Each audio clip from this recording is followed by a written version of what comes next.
Dikutip dalam keterbukaan informasi di Bursa Efek Indonesia, PT Pertamina Geothermal Energy Tbk (PGEO) akan menyediakan solusi pembangkitan listrik berbasis teknologi hydrogen fuel cell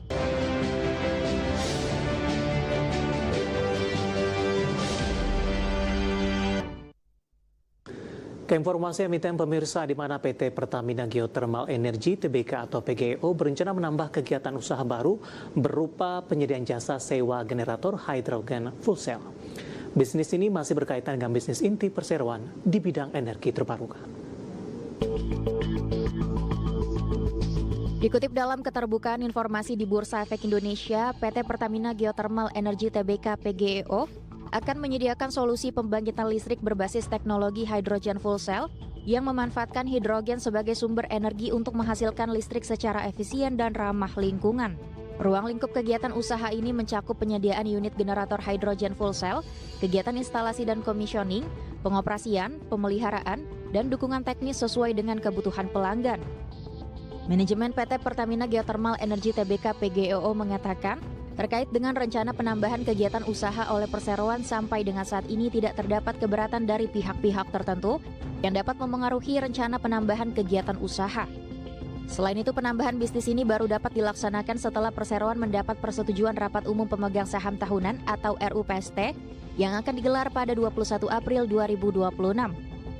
Perseroan berkomitmen untuk memperoleh seluruh perizinan, persetujuan, dan pemenuhan ketentuan yang dipersyaratkan sesuai dengan peraturan perundang-undangan yang berlaku sebelum kegiatan usaha dijalankan secara komersial.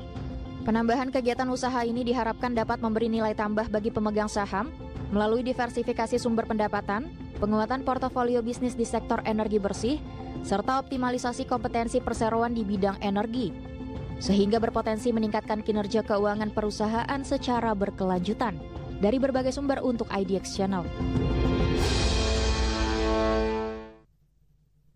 Secara teknikal di sepanjang perdagangan hari ini pergerakan saham PGEO hampir mirip dengan pergerakan indeks harga saham gabungan mengalami fluktuasi, kemudian sempat menembus ke level tertinggi intraday di sesi pertama dan posisi saat ini berbalik ke zona merah pemirsa. Langsung saja kita ke grafis yang pertama, pergerakan saham PGEO di sepanjang perdagangan hari ini dan update beberapa menit jelang penutupan perdagangan di sesi kedua. Dapat Anda saksikan grafis di layar televisi Anda pemirsa. Di penutupan perdagangan hari sebelumnya di 14 April berada di level 1085.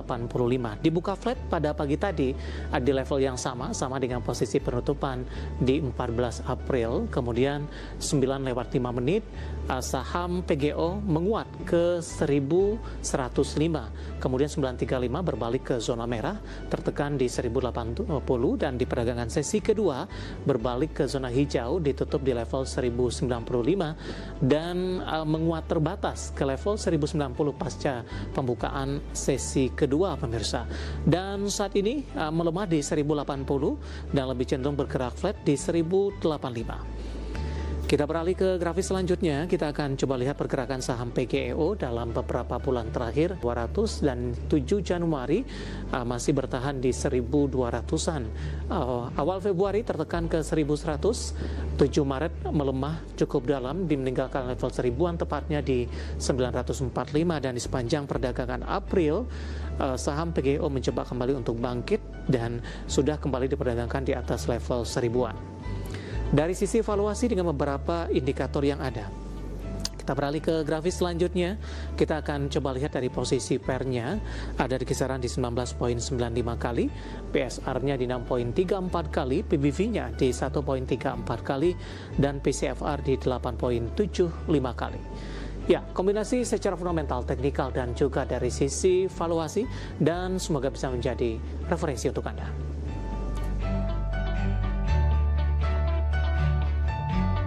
Informasi komoditas harga minyak kembali melemah di tengah meningkatnya harapan perundingan damai antara Amerika dan Iran. Harga emas cenderung stabil seiring penantian perkembangan perundingan damai Amerika dan Iran.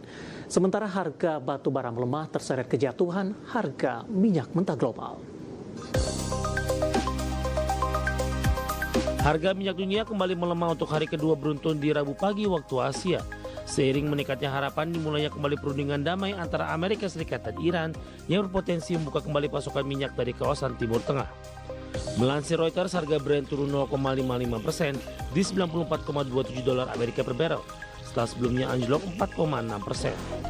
Sementara minyak WTI Amerika koreksi 1,1% ke 90,24 dolar Amerika per barrel, usai merosot 7,9% di sesi sebelumnya. Harga emas dunia cenderung stabil di dekat level tertinggi dalam sepekan, seiring pelaku pasar menunggu kepastian arah negosiasi damai antara Amerika Serikat dan Iran. Di sisi lain, dolar Amerika juga masih berada di dekat level terendah dalam lebih dari 1 bulan. Pelemahan dolar membuat harga komoditas berbasis greenback, termasuk emas, menjadi lebih murah bagi investor global.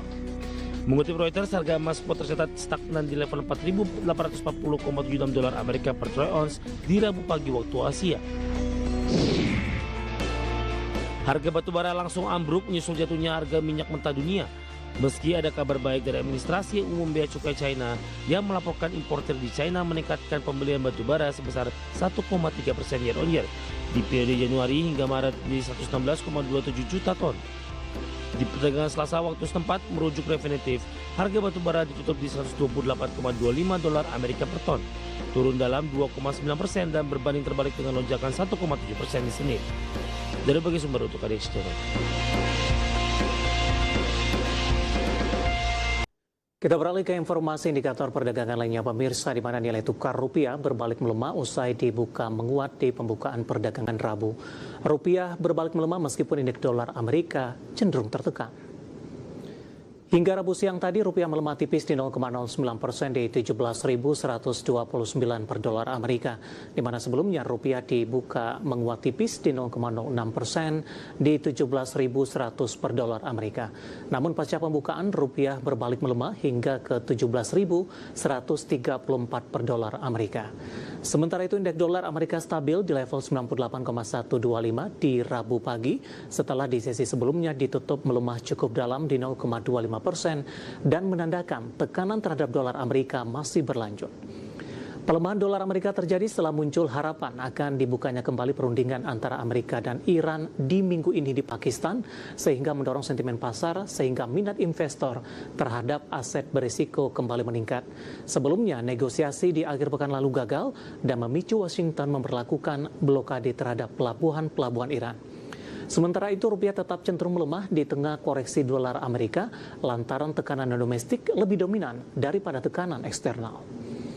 Kita akan coba update seperti apa pergerakan nilai tukar rupiah terhadap sejumlah mata uang utama berikut ini. Dapat Anda saksikan grafis di layar televisi Anda pemirsa. Pergerakan nilai tukar rupiah terhadap dolar Amerika Serikat di 17.140 rupiah. Kemudian terhadap euro di 20.147 rupiah. Kemudian terhadap yen Jepang di level 107,81 rupiah.